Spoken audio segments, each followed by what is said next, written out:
Hello student, welcome to class 11th। आज हम लोग जो है क्लास 11th के जो चैप्टर्स हैं उनकी समरी या उनके फॉर्मूला, उनके कंसेप्ट, उनके डिफिनीशंस को हम चर्चा करेंगे। और ये वीडियो छोटी छोटी वीडियो हम इसलिए बना करके लाते हैं कि आप कम समय में अपने पूरे चैप्टर का रिवीजन अच्छे से कर पाए। तो स्टूडेंट्स, बिना किसी विलंब के चलिए शुरू करते हैं आज की क्लास। तो स्टूडेंट्स, शुरू करते हैं आज की क्लास। और हमारा पहला चैप्टर है चैप्टर 1, सेट्स। तो सेट्स में हमें जो है जो भी कुछ पढ़ेंगे उन सबको हम पॉइंट वाइज क्रम से हम जो है इन्हें देखते हैं। तो चलिए students, a set is a well defined collection of objects. ये क्या है? ये सेट की डिफिनीशन है।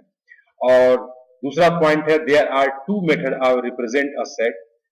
सेट को रिप्रेजेंट करने के दो मेथड है। पहला है रोस्टर और टेबुलर फॉर्म, दूसरा है सेट बिल्डर फॉर्म और अ रूल मेथड। तीसरा पॉइंट है टाइप ऑफ सेट। सेट्स कितने प्रकार के होते हैं? तो पहला है एम्प्टी सेट, नल सेट या वाइड सेट। एम्प्टी सेट क्या होता है?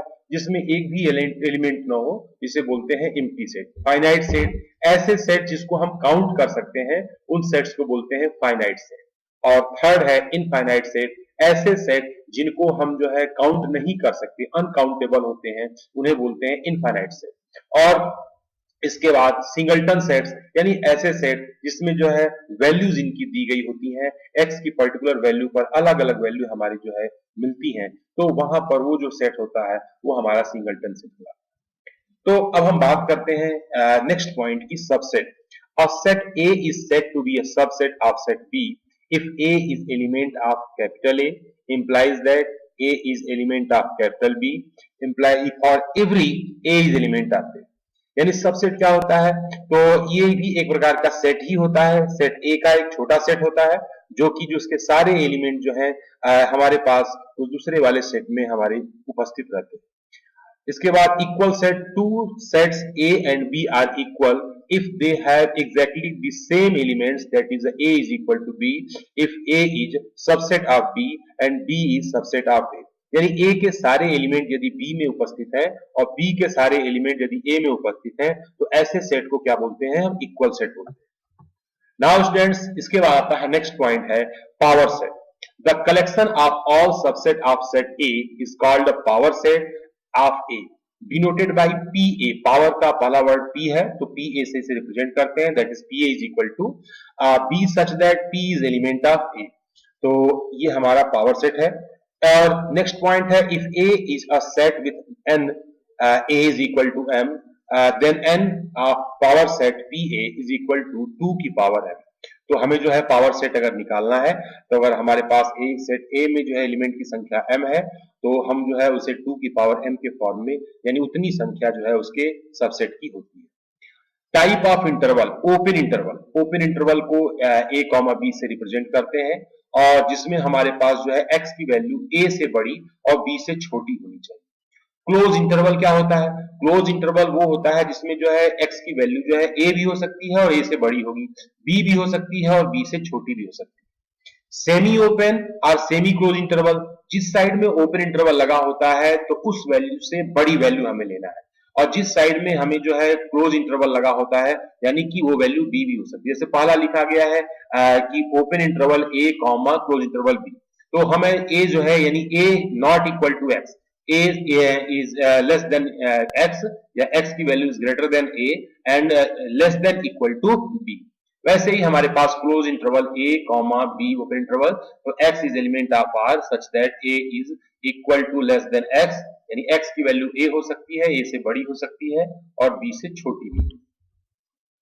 Union of two sets a and b is, तो दो सेट का यूनियन क्या होता है? यानी हमारे पास फिगर में आपको पहले दिखाया गया है कि एक सेट ए हमारे पास है और एक सेट बी है, और दोनों सेट के सभी एलिमेंट्स को लेना है, और कॉमन एलिमेंट्स जो होते हैं जो दोनों सेट में है उनको हम दो बार नहीं लेते हैं, सिंगल टाइम लिखते हैं। इसे बोलते हैं A union B is equal to x such that x is element of A और x is element of B. तो यूनियन को हमेशा और से रिप्रेजेंट करते हैं।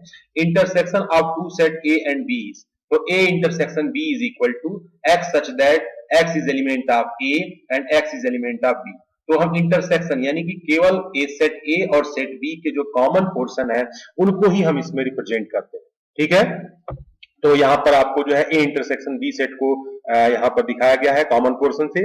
और एक चीज और इसमें देखने वाली बात है कि ये जो दोनों सेट है, इस सेट को और से यूनियन को रिप्रेजेंट किया जाता है, एंड से इंटरसेक्शन को रिप्रेजेंट करते हैं। Disjoint set. Two set A and B are said to be a disjoint if A intersection B is equal to 5. दो सेट जो है डिसज्वाइंट कब कहलाते हैं कि दोनों सेट में जो है एक भी एलिमेंट कॉमन नहीं है, तो ऐसे सेट को बोला जाता है हमारे पास जो है डिसज्वाइंट सेट। जैसे A इंटरसेक्शन B केवल 5 है। और नेक्स्ट पॉइंट है difference of set A and B is. तो A और B सेट का हमारा डिफरेंस कैसे फाइंड करेंगे? तो A minus B is equal to x such that x is element of A और x is not element of B। यानी A में से B के सारे एलिमेंट्स को हटा दिए जाए तो हमें जो है ये A माइनस बी हमारा फाइंड हो जाता है।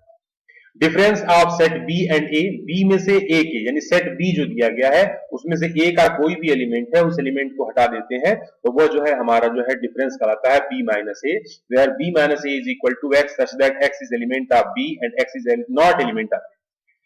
Complement of the set A denoted by A dash or A C is. तो A complement is equal to या ए डैश से रिप्रेजेंट करते हैं या कंप्लीमेंट का फर्स्ट लेटर सी होता है, ए के पावर सी लिख देते हैं। तो यूनियन माइनस ए यानी यूनिवर्सल सेट में से ए को माइनस कर दिया जाए, यानी X such that x is element of U and X not element of A. तो ऐसे सेट को बोलते हैं, यानी कि ए को छोड़कर के यूनिवर्सल सेट में से सारा एलिमेंट जो है क्या कहलाता है? ए सेट का कंप्लीमेंट कहलाता है। Properties of complement set, first होता है कंप्लीमेंट्स लॉ। तो कंप्लीमेंट्स लॉ क्या होता है? फर्स्ट जो है A union A complement that is equal to universal set, और सेकंड है A intersection A complement equal to हमारे पास 5 होता है, और थर्ड है ए कंप्लीमेंट का whole complement is equal to A होता है। दूसरा है डिमॉर्गन्स लॉ।